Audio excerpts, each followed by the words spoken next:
Bonjour à toutes et à tous, je suis vraiment ravie de vous retrouver pour une nouvelle vidéo puisque j'ai dû m'absenter pendant un petit moment sur cette chaîne. Vous le savez, si vous me suivez sur Instagram, je vous remettrai le lien de mon Insta en barre d'informations. J'ai 3 enfants et j'ai été confinée pendant 2 mois et demi avec eux à la maison. Du coup, c'était très compliqué de pouvoir me dégager un petit peu de temps pour vous proposer un nouveau contenu. Mais soyez sûrs que vous m'avez beaucoup manqué et j'espère que cette vidéo va vous plaire.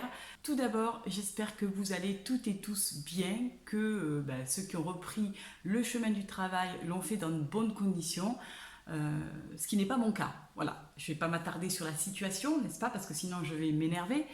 Mais après 2 mois et demi d'absence, lorsque je suis retournée sur mon poste de travail, c'est-à-dire que n'y a pas grand-chose à dire en fait. Je voyais aux infos toutes les entreprises qui mettaient en place les gestes barrières, les masques, les visières, le gel hydroalcoolique, les gants, les surchaussures, etc. Moi, je suis arrivée sur mon poste de travail, nada, niet, niente, je ne sais même pas si ça existe, mais c'est pas grave. Il n'y avait que dalle. C'est-à-dire que heureusement que je suis allée travailler avec mon masque en tissu que je m'étais fabriqué, parce que clairement, c'était le seul geste barrière qui était appliqué dans mon service. Si j'avais besoin de gel hydroalcoolique, il fallait que j'aille à l'accueil en prendre et retourner dans mon service, ce qui est vraiment très pratique. Bref, je vous épargne ma reprise professionnelle qui a été rocambolesque, j'ai envie de dire. Je pense que notre gouvernement, au lieu de créer une brigade Covid-19, aurait dû créer une brigade de vérification du respect de la mise en place des gestes barrières par les employeurs. Parce que là, c'est pas triste, je pense. Revenons à nos moutons. Donc aujourd'hui dans cette vidéo, je voulais vous présenter un petit peu les derniers achats que j'ai pu faire, qui soient zéro déchet ou pas tout à fait. Pendant le confinement, je me suis fixé une règle, c'était de ne rien acheter à part de la nourriture. Donc je me suis fait livrer des paniers de légumes par les producteurs locaux, je me suis fait livrer la nourriture, notamment je me suis abonnée à un site internet qui vend des produits bio qui s'appelle La Fourche et qui m'a livré, on va dire, une grande partie de ce dont j'avais besoin, et pour le reste, mon mari qui travaillait faisait les achats en magasin bio. Mais ceci dit, en 2 mois et demi, j'ai quand même réussi à craquer et à faire une commande. Donc j'ai commandé un objet qui est quand même zéro déchet et dont je nourrissais le projet depuis plusieurs mois. À la fois ça me faisait très peur parce que j'avais peur de me couper, et à la fois quand je me disais qu'il se vend chaque seconde 7700 rasoirs jetables dans le monde et près de 11 millions de rasoirs jetables par jour, il fallait quand même que je fasse un petit effort de mon côté, et donc j'ai opté pour l'achat d'un rasoir de sécurité. Alors c'est pas un achat très éthique puisque il n'a pas été fabriqué en France, il ne vient pas de France, il vient des États-Unis. Bon bref, on va pas épiloguer, le machin il a fait le tour du monde, donc comme la plupart des choses qu'on nous vend. Donc ce rasoir de sécurité est comme celui-ci, en métal, voilà, et ensuite il suffit tout simplement de dévisser le rasoir pour pouvoir changer la lame qui est ici. Alors attention, je ne vais pas me couper. Voilà, donc on pose tout simplement la petite lame coupante ici et on vient mettre le petit capuchon et on tourne. Alors, ce rasoir, c'est un rasoir de la marque Barré Aya, et j'ai également acheté 2 boîtes de 10 lames. Donc autant vous dire que j'en ai pour les 5 prochaines années largement. L'idée de cet achat était donc évidemment de réduire mes déchets encore un peu plus davantage par l'achat d'un rasoir. Ce sont des rasoirs comme on avait à l'époque de mes grands-parents. Moi j'ai toujours vu mon grand-père se raser avec un rasoir comme ça. Donc parallèlement, j'ai également acheté ce savon de rasage qui va remplacer la mousse de rasage que je n'utilise déjà plus depuis bien longtemps. Mais je me suis dit qu'un savon dédié au rasage, ce serait peut-être pas mal. J'ai acheté ce combo. Je vous mettrai les liens du site où je l'ai trouvé. Le savon a une odeur délicieuse. C'est mon seul achat de confinement. Voilà. Après la sortie de ce confinement, la première commande que j'ai faite a été une commande de produits cosmétiques parce qu'il y a certains produits que je ne fabrique plus ou en tout cas pas de façon régulière et donc je préfère les acheter de temps en temps. On a notamment deux savons de la marque Savon Story, ça reste ma marque favorite de savon. Ce sont des savons saponifiés à froid fabriqués en France. Tout près de chez moi d'ailleurs il me semble. Ils sont cruelty free, ils ont également différents labels. Ce sont des savons naturels qui sont notamment, celui-ci est à base de jus de carotte, d'huile d'olive extra vierge, d'huile de coco, d'huile de tournesol, de beurre de karité, de beurre de cacao bio, d'argile blanche et d'huile essentielle de feuilles de verveine citronnée. Alors celui-ci c'est mon petit favori. Ça fait peut-être 6 ou 7 fois que je le rachète et j'adore son odeur, il est juste génial. Et j'ai acheté également le purifiant au basilic parce que je souhaitais le tester. Il a l'air de vraiment sentir très bon celui-ci aussi, donc je ne vais pas être déçue, je pense. Ensuite, j'ai racheté mon mascara que j'aime d'amour, c'est le Lily Lolo, le Big Lash. Voilà, je vous mettrai aussi en barre d'informations le site où je l'ai acheté. C'est un mascara tout simple, mais il a une grosse brosse qui peut ne pas correspondre à certaines personnes. Moi, personnellement, je préfère les brosses qui soient assez grosses parce que j'aime bien que mes cils soient bien séparés. Donc celui-ci, c'est une valeur sûre. Il a une très bonne tenue, il ne coule pas, il est parfait, il se démaquille très facilement avec de l'eau ou de l'huile végétale. C'est vraiment mon best forever maquillage, mon indispensable. Ensuite, j'ai racheté également des petites recharges de brosses à dents puisque j'ai les brosses à dents de la marque L'Amazona qui sont des brosses à dents en bioplastique dont on peut changer la tête. Et du coup, j'ai racheté des petites têtes parce que les nôtres commençaient un peu à flancher. Donc ce sont des petites têtes comme ça qui se clipsent sur les brosses à dents et c'est reparti mon kiki. Et j'ai également acheté deux déodorants de la marque Andro. Donc c'est une amie qui me les avait fait découvrir, qui avait travaillé chez cette marque. Et en fait j'ai complètement craqué. Alors pas forcément pour le déodorant moi je le fabrique, je fabrique le mien. D'ailleurs j'avais fait une vidéo à ce sujet donc j'ai pas forcément besoin d'en acheter. Mais j'en ai acheté pour mon amoureux et pour ma fille qui a 11 ans mais qui transpire beaucoup.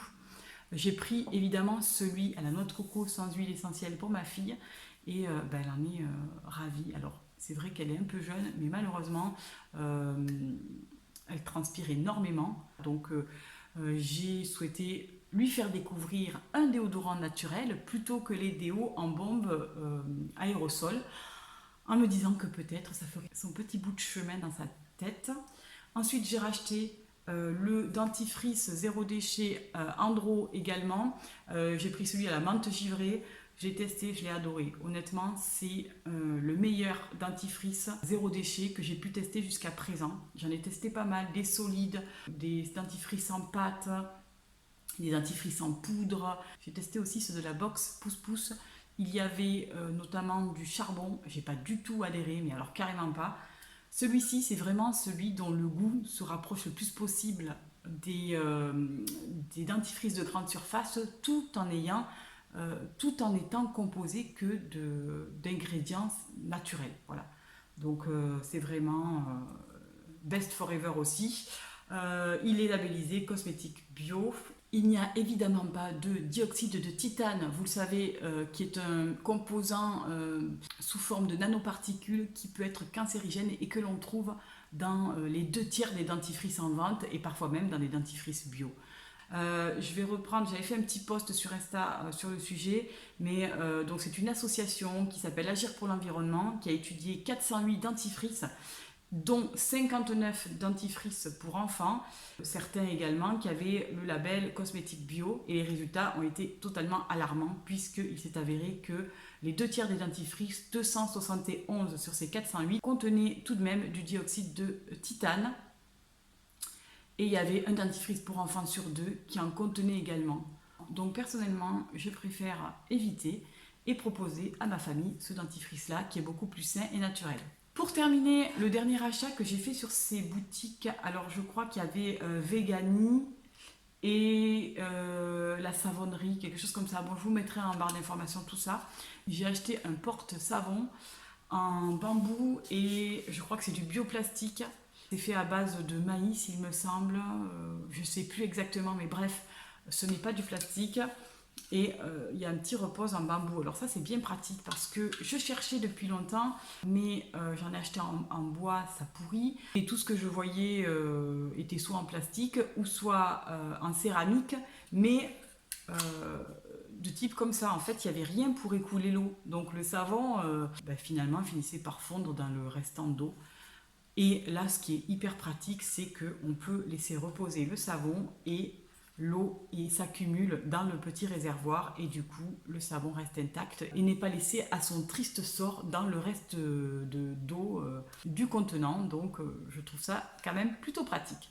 À la sortie de ce confinement, j'ai également acheté des vêtements. Vous savez que je n'achète quasiment pas de vêtements neufs. 90% de ma garde-robe, ce sont des vêtements que j'ai achetés d'occasion. Parfois, je trouve des personnes qui vendent des vêtements neufs qu'elles n'ont jamais portés. Ça, c'est aussi très pratique. Bref, j'ai acheté donc une robe qui est comme ceci. C'est une robe maxi. C'est-à-dire qu'elle est longue jusqu'au pied. Moi, je nourris un complexe avec mes jambes depuis plusieurs années. Donc, lorsque vient l'été, je privilégie quand même les robes, les jupes assez longues. Et celle-ci, et comment vous dire, je la trouve absolument sublime. C'est de la marque Vintage Dressing. C'est une taille unique, il me semble, oui. Je l'ai achetée pour la somme de 15 euros. Je l'ai vue également à 45 euros sur Vinted. Bon, inutile de vous dire que j'ai pris la moins chère, hein. J'adore ses couleurs, je trouve qu'elle est gaie. Bref, je l'aime d'amour. J'ai également acheté un petit pantalon pour l'été qui est fluide, qui est hyper léger. J'adore ce type de pantalon parce qu'on a l'impression de rien porter. Donc c'est un petit pantalon fleuri comme ça. Je le trouve aussi super joli. Je l'ai payé 8 euros. Voilà, et je trouve que il est hyper gai. Pour celles qui se posent la question, c'est la marque Lily et Lala. Je ne connaissais pas, mais ceci dit, voilà, c'est un pantalon de seconde main, il est super joli, super gai, et je suis ravie de l'avoir trouvé. Je porte également aujourd'hui ce petit débardeur, voilà, qui m'a été offert par une amie en échange de masques en tissu. Parce que pendant ce confinement, j'ai fait du troc. J'ai fabriqué beaucoup de masques en tissu et j'ai troqué avec ceux qui en voulaient, plutôt qu'ils me payent, parce que je sais que c'était évidemment une situation qui était difficile pour tout le monde et que bien souvent la plupart des gens ont été impactés au niveau de leur salaire. Donc l'idée, c'était vraiment pas de les mettre en difficulté, mais plutôt de faire du troc. Et donc j'ai troqué avec ma voisine par exemple des œufs contre des masques. J'ai troqué également avec une très belle amie des vêtements, des savons. Donc ça c'est un vêtement voilà, qu'elle m'a échangé contre un masque. C'est tout simple, c'est un basique, mais les basiques c'est la vie. J'ai troqué également avec une autre maman des fraises avec du thé, bref, j'ai trouvé qu'il y avait vraiment un élan de solidarité, des échanges hyper bienveillants, beaucoup d'amour finalement autour de cette crise du Covid-19. Bien que les médias nourrissaient comme ça une espèce de peur et des choses très négatives, j'ai trouvé quand même qu'il y avait énormément de positifs, beaucoup voilà, d'amour inconditionnel, de bel élan, de générosité, de solidarité. Et ça m'a vraiment rempli de bonheur. Donc on a fait une petite chaîne comme ça d'échanges, de troc, et c'était super. Pour terminer, vous savez, hein, si vous êtes parent et que vous avez été confiné avec vos enfants, qu'il faut les occuper, les petits moustiques. Parce que sinon, comment vous dire que la méditation n'est pas de trop le soir. Voilà. Donc moi, j'avoue que j'ai eu beaucoup de mal, hein. Les 2 premières semaines, j'étais à 2 doigts du burn-out parental. Je crois que j'ai pleuré toutes les larmes de mon corps quand on a vu le monticule de devoirs envoyés par les instits et les professeurs des collèges. Mais finalement, on a su prendre un rythme, une organisation et tout s'est très bien passé. Mais je me suis dit quand même qu'il faudrait que j'investisse dans des petits jeux parce que avec la sortie du confinement, mon fils ne rentrera pas à l'école maternelle puisque l'école de mon village a fait le choix de ne pas rescolariser les enfants de maternelle par rapport à la difficulté de maintenir les gestes barrières chez ce public très jeune. Ce que je peux comprendre, mais par contre, voilà, ça fait quand même 6 mois d'interruption d'école et ça fait beaucoup surtout à cet âge-là, parce que les apprentissages sont vraiment très importants au niveau du graphisme, au niveau de la socialisation, voilà. Donc j'ai acheté 2 petits jeux. Moi, lorsque je fais un achat, soit je le réfléchis de façon écologique, soit je veux que ce soit un achat qui, quand on le voit, nous rende heureux. Et donc, je privilégie les belles illustrations, les jolis jeux, notamment les jeux en bois, je préfère. Et donc, j'ai craqué pour ce petit jeu qui s'appelle Elvis. Donc, c'est un jeu de la marque Rex London. Il se recycle entièrement et il est à base de bois issu de forêts FSC. Et quand on ouvre cette petite boîte, eh bien, on a le petit éléphant Elvis sur lequel il faut empiler des petits bâtonnets de bois comme ça. Donc j'aime beaucoup parce qu'on peut à la fois travailler les couleurs avec ces petits bâtonnets, faire par exemple des associations de couleurs avec les enfants. Et l'idée, c'est aussi de travailler la motricité fine, puisqu'il faut en fait comme ça mettre en équilibre les petits bouts de bois sur le dos de l'éléphant sans les faire tomber. Et vous le voyez, c'est quand même compliqué. Donc on peut travailler plusieurs choses avec ce petit jeu qui est vraiment pas très cher. Je crois que j'ai payé une douzaine d'euros, il me semble. Et qui est aussi hyper joli en bois. Voilà, donc jolie petite trouvaille. Ensuite, j'ai acheté également ce petit jeu. Alors ça, j'aime beaucoup l'aspect un peu vintage. En ce moment, j'adore les illustrations années 70, voilà, un peu vintage, comme je pouvais retrouver dans mon enfance. Je sais pas, j'ai un petit coup de cœur comme ça pour ces jolies petites illustrations. D'ailleurs, pour celles qui ne l'ont pas vu, c'est le thème de ma vidéo bullet journal du mois de mai. Donc ce petit jeu est très simple, on a plusieurs cartons avec des pastilles de couleurs, donc notamment ici, on a un carton, là au dos on en a un autre, et il y a un dé avec des couleurs et des petits jetons, et on joue à plusieurs évidemment, on lance le dé, et par exemple si je tombe sur un jeton jaune, eh bien je vais venir mettre un jeton jaune sur le ballon jaune de mon illustration. C'est vraiment pour les tout petits enfants, bien évidemment, mais je trouve que c'est super sympa parce que là aussi, on travaille les couleurs tout en passant un moment agréable de jeu avec son enfant et avec de très jolies illustrations, donc c'est super. Ce jeu-là, il est de la marque OMM Design et il s'appelle Chasing Colors. Pour terminer cette petite session de mes derniers achats, je voulais aussi vous partager des achats que j'ai faits, qui sont des cartes d'illustratrices que j'ai trouvées sur Etsy, qui est une plateforme de vente de produits artisanaux réalisés par de jeunes créateurs en ligne. Et j'ai trouvé vraiment des petites merveilles, notamment une petite carte pour l'anniversaire de ma sœur, puisque j'ai une sœur et nous avons partagé le même placenta. Et nous avons fêté notre anniversaire confinés, chacune de notre côté. Donc c'était très bizarre. J'ai acheté cette petite carte. J'ai trouvé tellement marrante. Donc Rosée, c'est ton anniversaire. Voilà, donc c'était notre petite façon de le fêter à distance. Et j'ai mis des petites cartes comme ça, un petit peu des petites touches dans ma déco parce que je trouve que, je sais pas, ça me rend heureuse de voir des jolies petites illustrations comme ça, disséminées un petit peu partout chez moi. Notamment, j'ai trouvé cette très jolie illustration, évidemment, le cœur avec les doigts, avec un petit peu de doré. Vraiment, j'adore. J'ai également trouvé celle-ci, un peu vintage aussi, j'adore. You Rock, j'aime bien. Et puis, je vous mettrai en close-up un petit peu d'autres illustrations que j'ai pu acheter. Alors, certaines sont faites sur du papier recyclé, enveloppées dans de petites enveloppes transparentes fabriquées à base de maïs. J'ai trouvé le concept écologique vraiment super. D'autres sont peut-être moins éthiques, mais tout aussi jolies à regarder. Autre chose que je n'ai pas encore acheté, mais que je pense acheter incessamment sous peu, c'est un abonnement aux audios de ma prof de yoga, Justine, qui m'ont été... Donc elle m'a envoyé en fait des audios pendant le confinement, parce que je lui avais confectionné des masques en tissu, et donc ça a été un petit peu du troc. Elle m'a envoyé des audios de relaxation et des cours de yoga en audio. Et ça m'a fait un bien fou, mais tellement...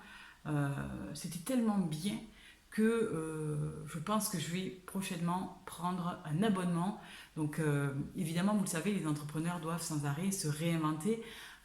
Notamment, on l'a vu pendant cette période de Covid-19, il fallait sacrément réfléchir à de nouvelles idées pour développer son entreprise si on ne voulait pas mettre la clé sous la porte. Et c'est ce qu'ont fait beaucoup d'entrepreneurs, dont Justine, ma prof de yoga, qui a mis en place un abonnement mensuel, un petit peu à la façon des box mensuelles beauté. Mais là, c'est un abonnement mensuel pour se faire du bien à l'intérieur. Donc pour un tarif de 22 € par mois, on peut avoir accès à des techniques de respiration, de relaxation, une pratique de yoga.